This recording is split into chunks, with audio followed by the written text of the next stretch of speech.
Hello, everyone, and welcome to the Flicks Forum podcast with Jesse, Heater, and MJ. In this week's episode, we will be discussing Netflix's 14th film, the 2016 mockumentary Mascots. It's directed by Christopher Guest, starring Jane Lynch, Parker Posey, Fred Wilard, Ed Begley Jr., Christopher Moynihan, Don Lake, Zach Woods, Chris O'Dow, Bob Balaban, and Jennifer Coolidge. Wow, what a list of cast to reel Such a big cast. Worded cast. It can't be bad, can it? Can't be bad. This is our first mockumentary. How are we feeling today, boys, about this one?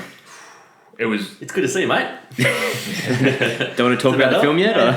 I made a mockumentary when I was in year 12 as my VCA media, and actually Heater helped me film it. Do you remember that? Because I think you were 18, you had a car. Oh, yeah, I remember that, yeah. And firstly, mockumentaries are really hard to do, and I watch it now and I just cringe every time I watch it. Can we do a podcast on it? We can get more stars than this. But watching this film just made me cringe even more because I was sort of, in a small way, been there as well. And it's such a hard thing to get right. And when you get it wrong, it looks so bad. So, sounds like we're going to have a positive discussion today so far. Heater, hit us off with your fast flicks. Tell us your 30-second summary of the film. All right, so Mascots is a mockumentary about sporting mascots from all over the world as they come together to compete for the Mascot Championship Gold Fluffy Award. Nice, concise. It's fast for my fast flicks. Very fast flicks. One of the more half-assed put together films I've seen in a long time. Poor writing, acting and characters make this mockumentary about sporting team mascots competing at some sort of mascot world champs cringeworthy and embarrassing. A really slow 90 minutes. Ooh. All right, I'm going to go the quickest out of all of you today. So I've gone, a bunch of misfit sports mascots from around the world descend on Anaheim for the World Mascot Championships. Who will take out the title? Who cares? Not the first time you've asked a question in your fast flicks. I know. Did you write Who Cares? I did write Who Cares. I also like that you wrote a bunch. Like straight away you're just like, I don't care about this. Alright, so I bought a prop today. I bought a photo of all the characters because there are so many characters in this. I know that visually this is not going to be good for you guys, but literally it's got all the characters dressed up as their different mascots, so I can work out exactly who we're talking about because I struggled with this one, to tell you the truth. You struggled last week too. I did 2 weeks in a row. I don't care about any of the characters. You could at least talk about what they were dressed up as. Yeah, you've got a colour. It's a colour photo too, so that a plumber and a fist. It's a lot of ink there. A lot of ink, but I needed those colours to help me feel alive in this film. It's a good print job too. Yeah, not too bad. So I'm going to go along like similar to what I did last week. I'm going to struggle to remember the characters' actual names, so I'm going to call we've got the teacher couple. I'm going to go the Poms. Yeah, I called him the Pom in a lot of my references. Yeah. Cindy and Lacey the Armadillo. Yep. The Irish-Canadian ice hockey dude. He's the Fist. The Fist, okay, well, we're going to call him Fist. And then Phil the Plumber. Yeah. And that's all I'm going to say. All right, I like it. And then you got like the judges. The judge. Jane Lynch. Jane Lynch, yeah, from Glee, and the other 2 judges. Oh, he was a judge, wasn't he? Yeah, so this isn't really working for people that can't see the photo. But props are great. Props are really good. If they've seen the movie, they'll know what we're talking about. Exactly. So sucks for them, though. Someone hit us off with something interesting about this film. It's screened at the 2016 Toronto International Film Festival, which I feel like we had a few movies that have screened at that Toronto Film Festival. Also known as TIFF. It is, yes. Yeah. Yep. Sorry, that was an interesting fact. Sure. It's true. I'm gonna put a photo of this photo on our social media platform so people can actually see what... We are very good with photos on social media. We are. So people can actually see this photo that we're talking about. What else? Filmed mostly around LA. I think there was a little bit in London, but mostly filmed around LA. Yes, definitely. One thing that I picked up on was the voice and the actual competition. There was like the voice of the announcer going over the top. I'm like, that voice is so familiar. Yeah. Simpsons. Yeah, Simpsons. Harry Shearer. Yeah. So also it does Ned Flanders, Mr. Burns, Smithers. But it reminded me Principal of Skinner. The first Treehouse of Horror with Bad Dream House, where he like voices the house. And because obviously it's like a voiceover. Yeah. I felt like the whole thing was Bad Dream House. Like, make the walls bleed, come on. No, I don't want to. So, Christopher Guest is a pretty well-known director. known for mockumentaries. This is his fifth This mockumentary. is his thing. He knows what he's doing. He gets And it. he pretty much uses the exact same actors and cast for all of them. Is this his Spinal Tap not like the most famous mockumentary ever? Yeah. Like, And so he wrote that, but and he co-wrote this, but then I was reading, and apparently a majority of the dialogue was just improvised by the actors. well, I was reading somewhere where he says that when he hires a new actor, as you said, he does hire a lot of people that he's used before. Yeah. When he's hiring a new actor, rather than giving them a script to work on, he just chats with them for half an hour, gets a feel for them, and he reckons they walk out of there thinking, what the hell was that? But because a lot of his stuff isn't literally sitting down reading a script, he wants to get a vibe for whether they can play a certain role. Okay. So Good way of doing it. that's kind of how he does it. But I felt this film, the two camera pieces that when they were talking to camera, felt so scripted and so Monotonous. like you could tell they were like reading a piece of paper. Yeah, I agree with that. Critical consensus on this one. This one actually had 45 reviews on Rotten Tomatoes, like from critics, which I thought that's probably one of the So a lot highest. of reviews compared to what other movies. A lot of the we've previous done. ones. I really think comedies on Netflix, a lot more people would watch. It's such an easier sell to sit there and go, I'm going to spend an hour and a half and try and have a laugh on something that's I'm sitting on my couch to watch. Yeah. Which is probably why more people watch. Like this was the same on Letterboxd. A lot more ratings than other things. It was 4,500 votes on Letterboxd. Yeah. Sitting on 49% Votes. votes. Ratings. Who won? Ratings. Ratings. 49% on Rotten Tomatoes, so that's rotten, I'm pretty sure. 40 what? 49. 49. I'm pretty sure that's rotten. 2.8 stars on cares? Letterboxd.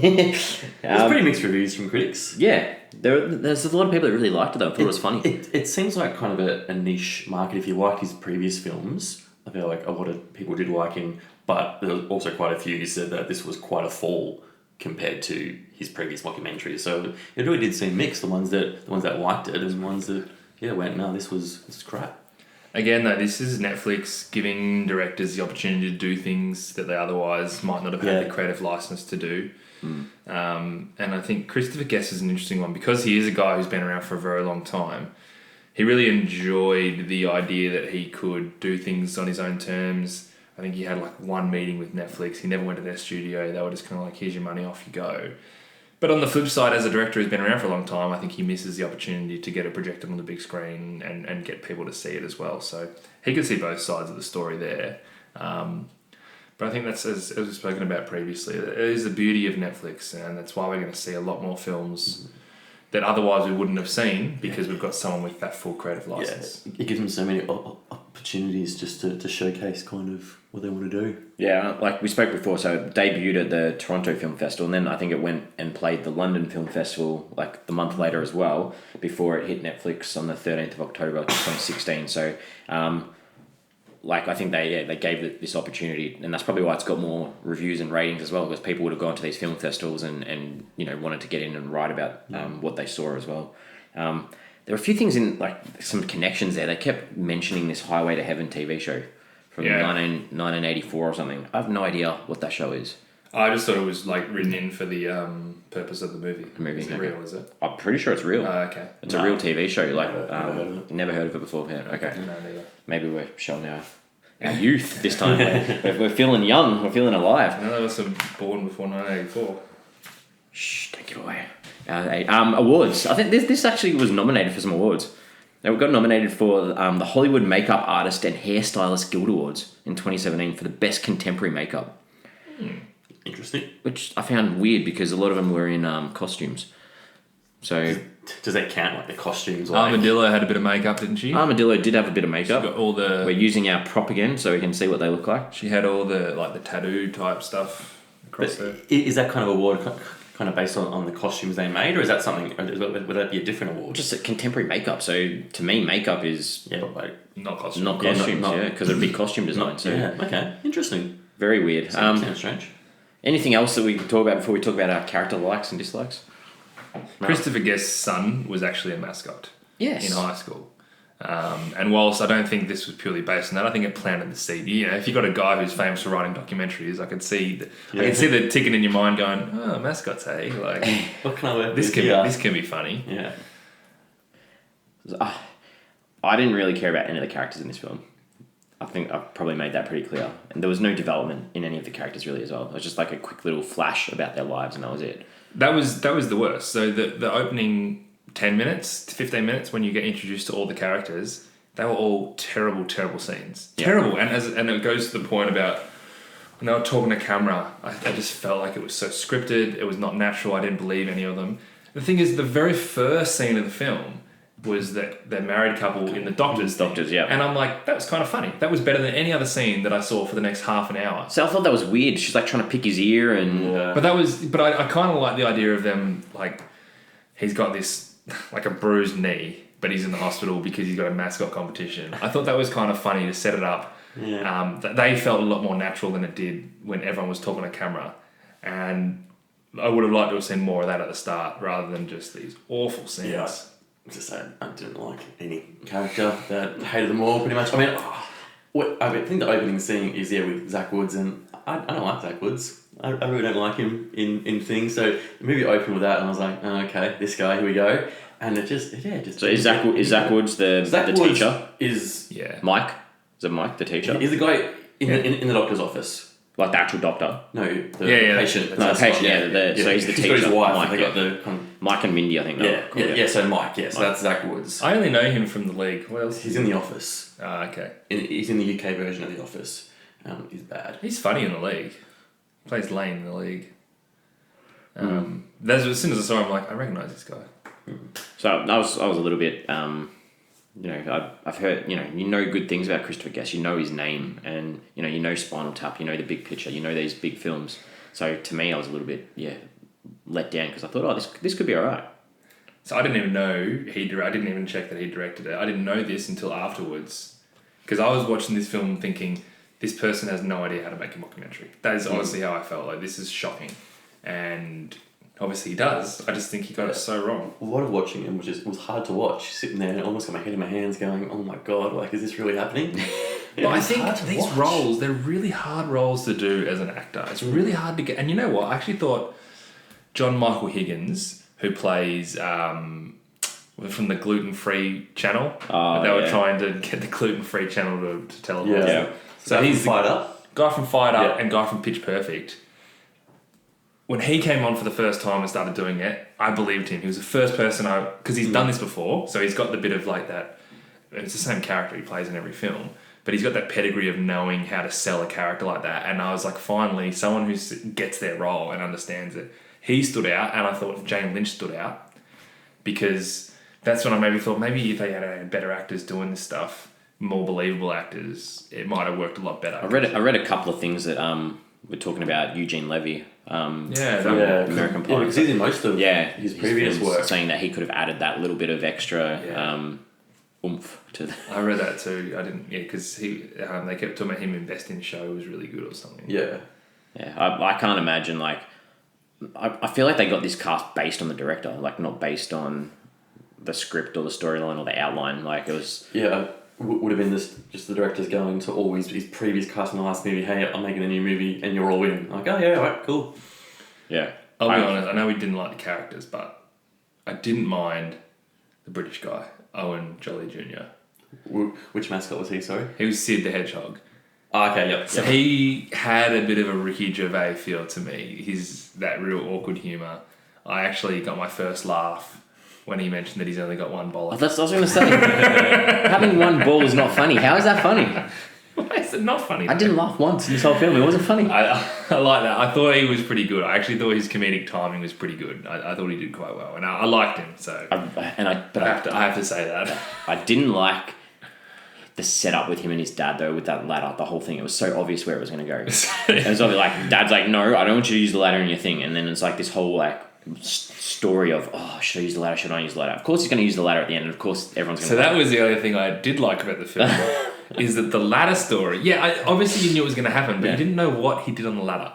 And he didn't really do anything on the ladder. No, but the whole time I'm like, I want to know what he does on this ladder. And as soon as he came out with the ladder, I'm like, good. This is what a payoff that I wanted. I didn't mind the ladder thing. I thought it was like he was probably the most developed character out of all of them because he actually had that story where he overcame. He had the backstory. Yeah. Like, he stopped listening to his dad. He got his brain. Yeah. That ladder thing was the one recurring thing throughout the film where I'm like, if I'd have turned it off right now, I would have been like, I wonder what he did on that ladder. Like that got me in. How did it end up in the end? What else stood out for you then? Because I struggled to find something that stood out. And I had to think really hard and go back and go, okay, what did I really like? So there was one of those horrible scenes where the teachers, Mike and Mindy, were sitting there and they were talking about their watchword was being commitment and how committed they are to each other. And we know that he's got a bit of a prying sort of eye.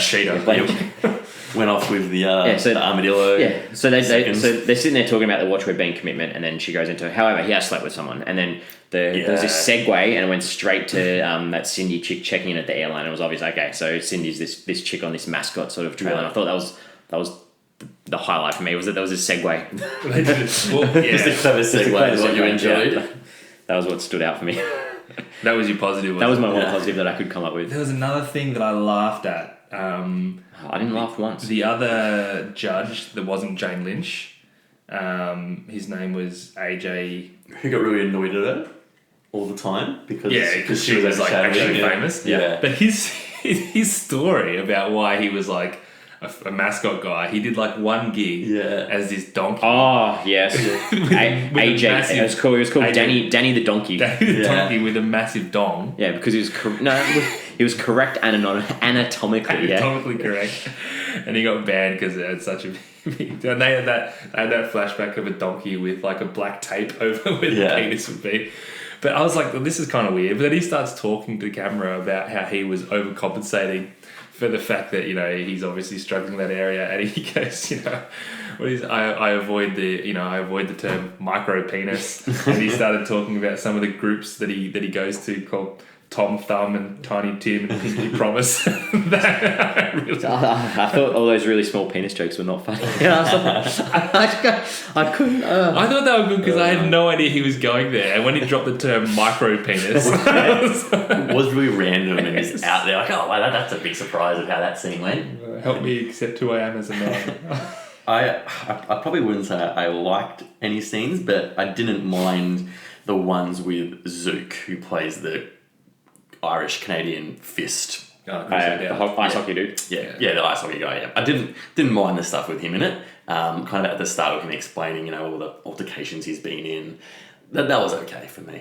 To me, he's probably the biggest star in this film. Massively. When I saw him, I'm like, what are you doing here? Like he's the Sapphires, the IT crowd, and forgetting. He's in one of those Knocked Up flicks. Knocked Up. Something like he's not in Forgetting. It's a romantic comedy. Knocked Up. No, he's not in Bridesmaids. Bridesmaids. He was in one of those. I think it was Bridesmaids. Seth Rogen sort of. Was it Knocked Up? Or was it Knocked Up? He was. I think he was the love interest for. Yeah, man. I for Kristen Wiig. True.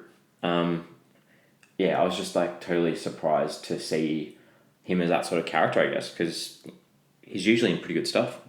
You're right. It was Bridesmaids. Bridesmaids. Yeah, good pick. Good pick. So what didn't we like about this film? I know this is probably going to take up a chunk of our. I think I've got, because this is still kind of talking about characters that we were talking about before.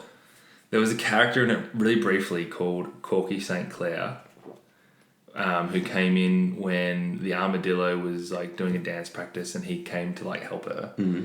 I think he's the worst character I've ever seen on Netflix. Would you know who that is? It was the director. And he's done that. That's the character from 1996 mockumentary. I know. I realised that afterwards, but in my notes as I'm watching it, I literally got out and said, is Corky St. Clair the worst character we've seen on Netflix? And then I realised there's a lot more to him, but he was a shocking character. So he walks in, he explains that he vomited on himself and wiped it off with a towelette. I'm like, okay, we really need to know that. Before saying, oh, Lacey, you give me a boner, let me check. What, like, seriously, like, who thinks of that dialogue? Like, maybe that's the improvisation that he runs with. Disgusting. It was so bad. There was a point, I think this is another thing that I checked, it was a 35-minute mark, because that was when I was like, I want to fast forward. Like, I really wanted to fast forward. Go, Heath. Go. One of the worst scenes for me was Fred Willard, who was the manager of the plumber, when he's talking with the worm. The small person. And making those really bad taste jokes. Yep. I think it was kind of supposed to be played out that he wasn't aware he was being offensive. Yep. But that scene was just so uncomfortable to watch, and that was so bad. So great. He's real familiar. He's been in a lot of stuff as well. He has, yeah. A lot of people in this movie have that. That scene was totally hard agree. to watch. That was in real bad taste. I thought that scene. The other guy in the scene played it really well. He did. He's yeah. actually a really good character. It was uncomfortable to watch. I thought. Like, you just shouldn't be putting that into a movie unless you can really nail a gag there somewhere, which they absolutely did not. They did not. No. So right at the start, the Langston Aubrey dude, the president of the Mascot Association, like he was just a nothing character. Like he's like reeling off all the states of where all the competitors are coming from, and it's like it was drawn out. That went on funny far too long. Way too long. It's like okay, we get it. Like no need to. I wasn't sure if there was a geographical joke about that as well, not knowing maybe the states as well. Yeah, whether I thought he was just naming all the ones that were just like directly because they've come from everywhere. Here. I wasn't sure if he was doing that, but then I think no, it was just trying to overdo it. And you spoke about that gluten-free channel before. That the Jessica chick. She had like when she was doing her little side talk, and she's talking about. Does that smell normal? Yeah. Does that smell normal as her show? And then you see these people smelling stains on couches. Yeah. What on earth? That was a tick for me as well. Really? No, that's not a tick. Because I used to work on the show. I was a producer on the show. Does it smell normal? Their show, there's like a stain on the couch, and they smell it. Just go. Poor taste. Does that smell normal? Nah. There's no stain on the couch. It's going to smell. That were the three scenes that I like. And then the other one, like... It was better than the rest of the movie. I would have rather watched an episode of Does It Smell Normal than Mascots. Then you got the ice hockey dude in his sort of backstory where he's talking about getting banned from all the stadiums, and he goes up to the owner of one of the teams and starts like dry rooting her from behind. It's like real poor taste.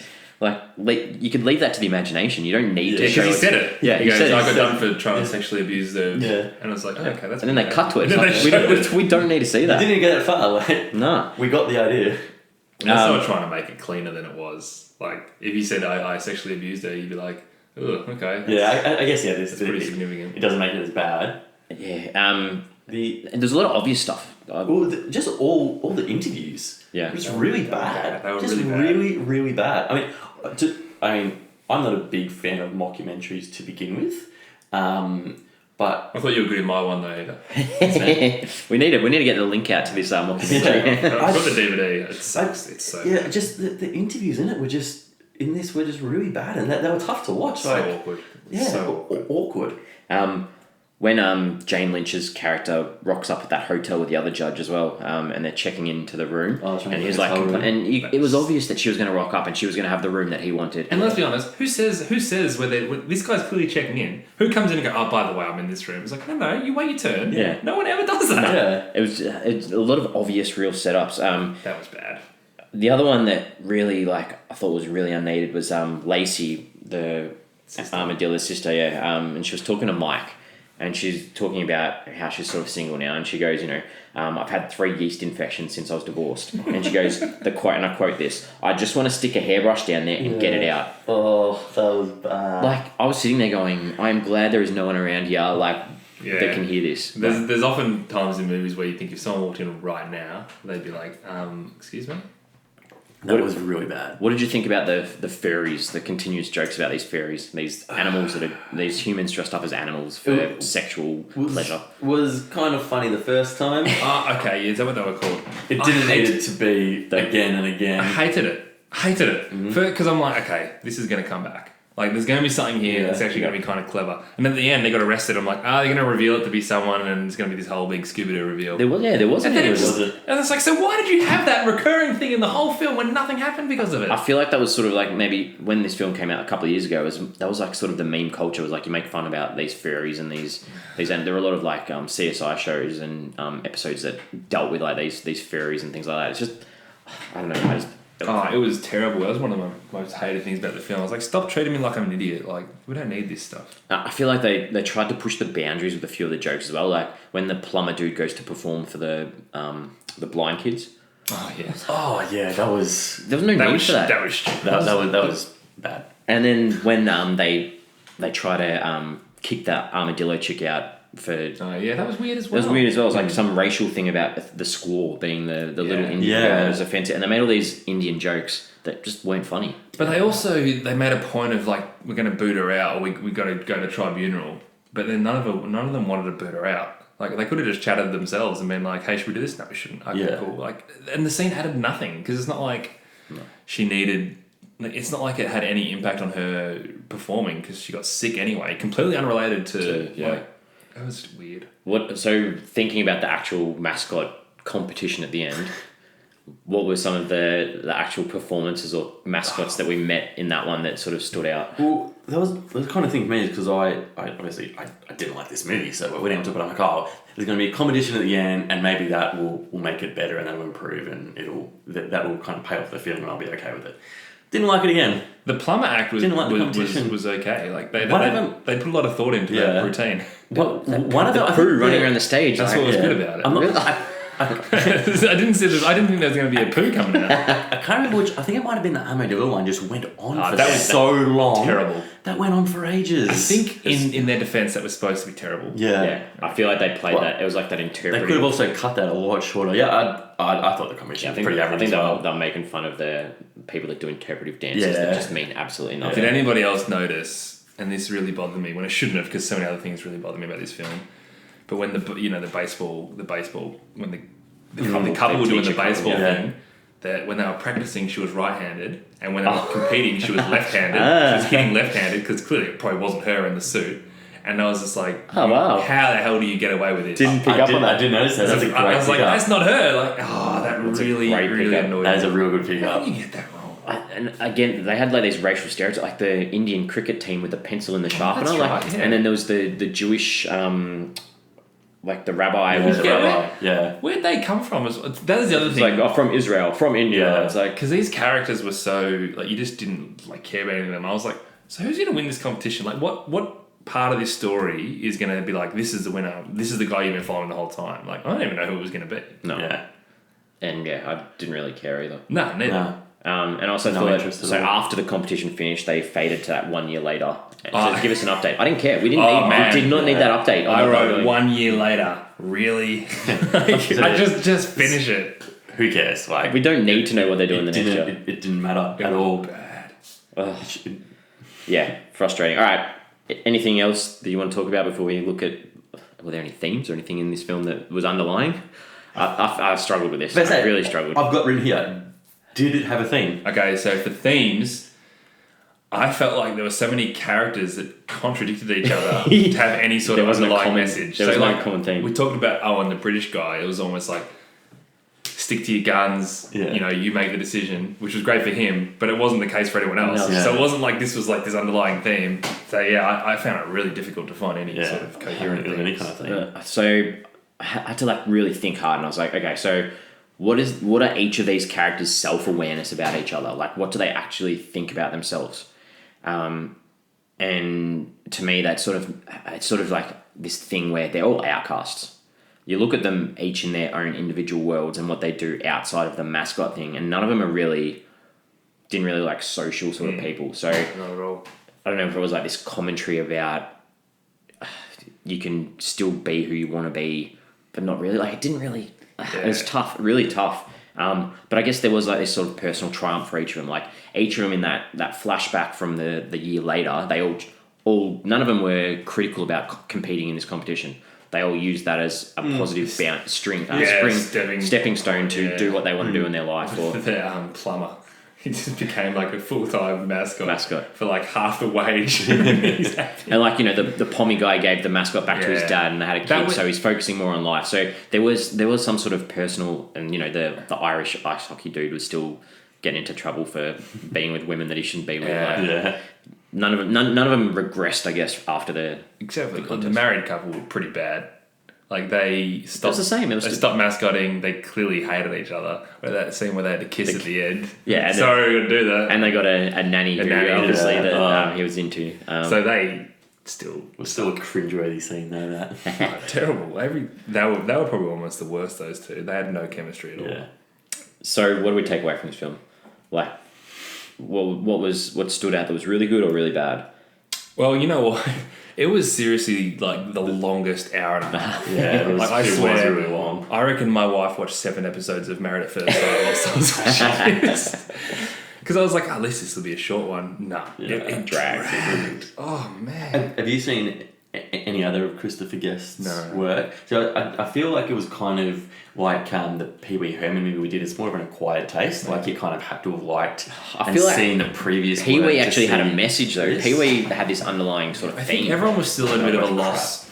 Everyone was still at a loss to find where the comedy was in this. I Yeah. think that was probably the thing that stood out. Yeah. That I sort of read So many about from jokes people's just- fans. They were it still didn't just land. like, yeah, but it wasn't funny. Like, where were we supposed to laugh? Yeah. Where did this land? Apart from a micro penis and a dancing poo, like. One of the things that I really didn't like was the characters. Like you have all these characters that you're supposed to try and get behind, but none of them really interacted with each other. That's No, true as well. they don't. Yeah, they don't talk. So apart from the ice hockey dude sees the pom dude with the ladder in the shop, Yeah, and but speaks to him for a minute. Like, yeah, and there was that one real awkward scene where they're at that Mexican restaurant for the opening or whatever it was. But apart from that, they're all real isolated from each other. That could have been a good opportunity, a missed opportunity for them to actually, So integrate. And obviously they tried to mingle the teacher Mike guy with a few of the girls to sort of show you that he's got that prior eye sort of thing. Chitties, Yeah. chitties. But the rest of them, like, there was very little interaction with each other, which I think they're all isolated. They could have been brought together a little bit more. Very strange. I don't think that watching this on the big screen or anything like that would have made. I'd just say don't watch it. Yeah. There's no good time to watch this film. It's really not. You'd be annoyed if you paid This your is money to go to the movies and see Similar, this. I know we did say let's never speak about Brahman Narman again. Oh, no. But it's similar to Brahman Narman where people wouldn't get through this film. You would not finish this film unless you were recording a podcast for it. You would not I actually texted Jesse 15 minutes into this movie and said, do I have to finish this movie? Because it's 15 minutes in and I'm already going, nah, this is going to be bad. Yeah, it was tough. Did either of you IMDb at any stage? That's the problem with this film is that there's tons of people in it. Yeah. So I did it straight away as soon as the movie started. I was like, the teacher couple, I go, her voice is so familiar. So I searched her up. Her name's Sarah Baker, and she's from Bob's Burgers. That was what got me. It was like she's one of the characters, Mrs. Selberg from Bob's Burgers. She's Zach Galifianakis' wife. Oh, wow. In the campaign. Oh, I thought you were going to say real life. I was like, oh wow. Nah. Have you seen the campaign? No, I haven't. It's very good. That's the first thing I was like, she's clearly her. And same with her husband. I said Lane from the League. I jumped on for Chris O'Dowd because I when he comes on, I'm like, oh, it's Roy from the IT Crowd. Yeah. That's all I know him as is Roy. So I'm like, all right, jump on, see what his actual name is and what other stuff he's in. Because I haven't seen him much besides the IT Crowd. I had those 3, plus I had 4 more. So I had... So the guy that plays Sol Lumpkin, so I think he was like the owner of the team that the teacher's mascot for when he came in with Stifler's mum. Yep. Yeah. We haven't even talked about him. No, she was my next one. But he's Bob Balaban, Yeah. who's Phoebe's dad in Friends. He's also in Seinfeld. Yes, he is Phoebe's dad. That's what got me. I'm like, Yeah. it's like 20 years later, but I reckon that's Yeah. Phoebe's dad. It's absolutely Phoebe's dad from Friends. You're like Stifler's mum, and I was like, it's the mum from Cinderella story. It is absolutely Stifler's mum. She's not looking great either. That's why I had to check. I'm like, I'm pretty sure it's Stifler's mum, but let's just double check. Then I had obviously Harry Shearer from The Simpsons. And then the last one I had was Lacey, who's played by Susan Yeagley, who is in Parks and Rec. Yeah. She plays the CEO of Sweetums. Well, maybe that's why they picked her up. Parks and Rec, similar sort of setup as this film. True, but she's a very minor role in Parks and Rec. I don't think yeah. she has any like 2 camera pieces. So I seriously have 7 people on my IMDb at least, and I'm like, but all these people are kind of good in other things. Like, And they don't hit the mark either. So bad. So I got a couple of questions. Let's do it. I'll get some questions for you guys. Mascots are meant to be funny. Yes. Yeah, they're supposed to be entertaining, It's providing fun. supposed to be entertainment. So why were these ones so unfunny? What about these characters were just not funny? Well, I do think like he was definitely trying to take the piss out of them. Yeah. So it wasn't about them being. If you're a good mascot, I'm sure you've probably got more self-awareness to want to enter the World Championships of mascot contests. So these are probably the outliers of mascots. Maybe I'm giving them too much. But they had like at the concluding like competition, like there's all the slapstick sort of stuff they were doing. They kept going to cuts of the crowd like laughing hysterically. Yeah. So I guess mascots are targeted at kids, and we're obviously adults, so I don't find it funny. Maybe it's the kids that find I mascots don't feel funny. like any of these mascots were targeted at kids though. Oh, I just think, just in general, you were saying before how mascots are supposed to be funny and entertaining. Yeah. They're entertaining and funny at sporting events for children. Like, They're also as fillers. an Like, entertainment. they're fillers. Like, you never go to a sporting event for the mascot. No. Like, were we supposed to care about these characters? Because I felt like I hope not. it was a mockumentary, so it's meant to be funny, but I feel like they were too serious. Like they were all real serious, and it was because of their dedication to their. The humour was supposed to be from the fact that they're so serious about this ridiculous job. They take it so seriously. Yeah. Whether we were supposed to care or we weren't, I couldn't even tell you. I just know that I didn't care for them at all. At all. So, Terrible characters. is the film trying to say that people are happier when they take on personas, when they take on characters, when they take on people that aren't actually themselves? Because I feel like they're all really happy with what they were doing. All people who aren't happy with their real life, so they take on something that they enjoy and makes them happy. I guess it's true, except maybe the teacher couple, because even when they were in their element, they were still arguing and disagreeing with each other. And then she can switch hit as well, so... Yeah, exactly. Baseball teams for it. What was the demographic that he's targeting with this movie? It's a good question. What do you reckon? Because I feel like no adults should enjoy this movie, but the humour isn't for kids. I was really confused about kind of who he's targeting. That here. late sort of teen. Yeah, I reckon because just the way, even just like that font and all the colours, you sort of think it's like this sort of teenage comedy type thing. Probably them. Even the winners in this film are losers. So they might all be winners, but in real life they're still losers. The Pommy guy is getting he's just had a kid, he's no longer a mascot, and he won the whole thing. But instead of being a butcher, now he runs a vegetarian cafe. And it's like the vegan jokes. They're like saying vegetarians, vegans. Yeah, he said it's easier work though. Yeah. So, I don't know. Yeah. You're right though. Yeah, and I think we touched on this before. My other question I had here was the attempt at the humour about the little person scene. Did it make it okay? And I think we all agree that it did not. No, I think that's a really tricky thing to do. Really bad. Yeah. Could you imagine if it was a racial thing? If all those jokes were about them being a different skin colour, Yeah, tough to go there. All right, are we ready to move on to our ratings for the film? Yep. Yeah, I am. Yeah. All right, let's do it. So we always give our ratings out of 5. You go first, Jesse. I will go first because I find it very hard to like anything about this film at all. There are much better modern documentaries. So you can turn on your TV, watch Parks and Recs, watch The Office, and they all do a much better job. Anything Chris Lilly's done? And we won't get into the racial stereotypes and that, but anything.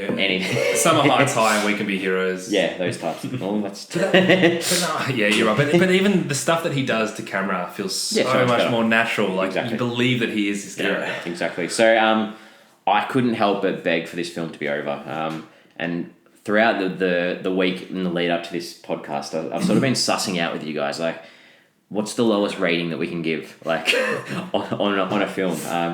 And there's a little bit of confusion. Like, do we go with how we go on Letterboxd and Letterboxd the lowest you can give is half a star, but I don't care what Letterboxd say. I'm just gonna say I'm giving it nothing. No stars. No stars at all. This does not deserve a star.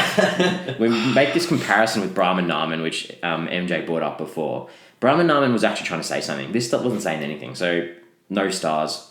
Move on. Next. I should have known. Wow. You watched this film before I did, and I should have known when you were trying to see whether we could do 0 stars or not. That was a hint. Yeah. Because I didn't know this film was like a 0 star candidate. Awful. Yeah, nothing. Go, Heath.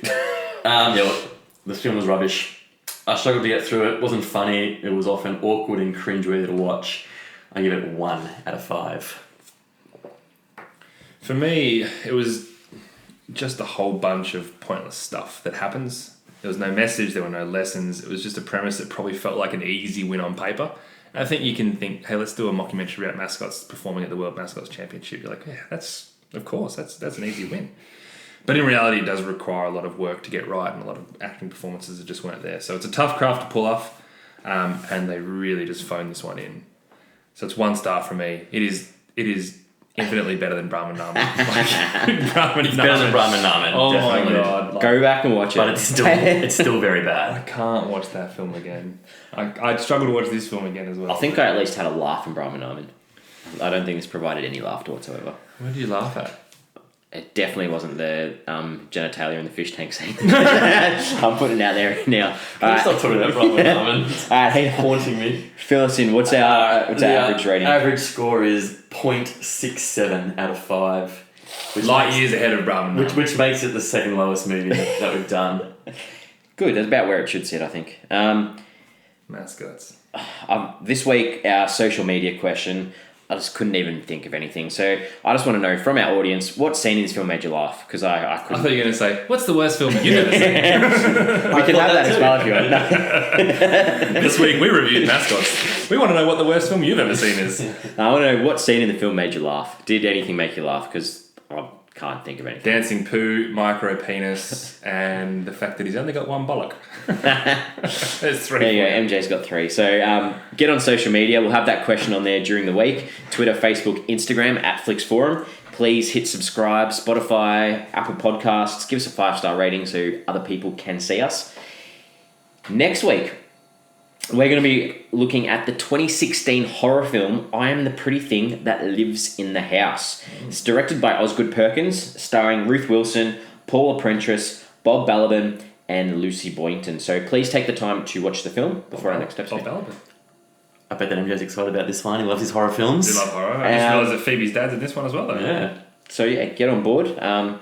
Watch the film. I feel like we've had a pretty good discussion, boys. We have. It's fun talking It's about been this. fun. It's been fun. Even if we don't enjoy the movie, it's always good to have a chat and catch up. Sometimes it's even more fun to talk about a bad movie together. It can be, actually. You're right. Yeah. So we will see you guys next week. Thanks for listening, as usual. Bye. Cheers, boys.